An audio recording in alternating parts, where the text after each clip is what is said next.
কি এইরকমই দেখছো কখনো এত লাল তরমুজ? মানে তরমুজ খাইছি আমি জানো, কিন্তু এত লাল টকটকা তরমুজ আমি কখনো দেই না। আজকে একদম বাবা, আজকে একদম রমজান তো। মুখটা দেখা যায় তোমার কথা এবার নেই। আমি অবাক, হ্যাঁ আমি অবাক। এলা লাল একটা তরমুজ এই জীবনের প্রথম পাইলাম। এর আগে পরে কত তরমুজ খাইছি কিন্তু এত লাল পাই নাই। এই যে আর মানে সারা শরীর ভিজে ফেলাইতেছে। খাইকো খাইকো দেখলাম ফ্রিজে রাখি, ফ্রিজ তো জায়গা নাই। ওম নেই, রাখা লাগবো, তাছাড়া তো উপায় নাই। ওই ঘরের ভাবিরে বাবুরে একটা দিয়ে আসি। দেড়শো খাবা? তোমাদের তরমুজ খাওয়া ঠিক না, তোমার তো এমনি ঠান্ডা।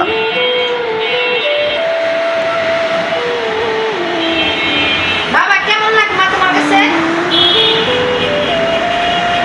যাই হোক, রমজানের তরমুজ কে কে খাইতেছেন আমার অবশ্যই কমেন্টে জানাবেন। আর হিসাব করে তবে তরমুজের দাম অনেক কম, সবাই তরমুজ কিনে কিনে খায়। সবাই তরমুজ কিনে খাইতে পারবেন। আর কেউ যদি খাইতে ইচ্ছা করে তরমুজ কিনতে পারেন না, বা এরকম আশেপাশে লোক থাকে গরিব অসহায়, যারা আশেপাশে একটু বিত্তবান আছেন সবাইকে সাহায্য করবেন।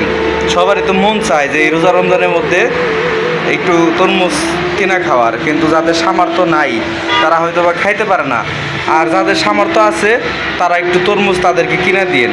রাস্তাঘাটে তো অনেক মানুষ দেখা যায় যে যারা কিনতে পারে না।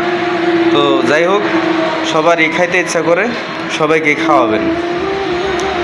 তো যাই হোক, সবাই ভালো থাকেন, বাই বাই।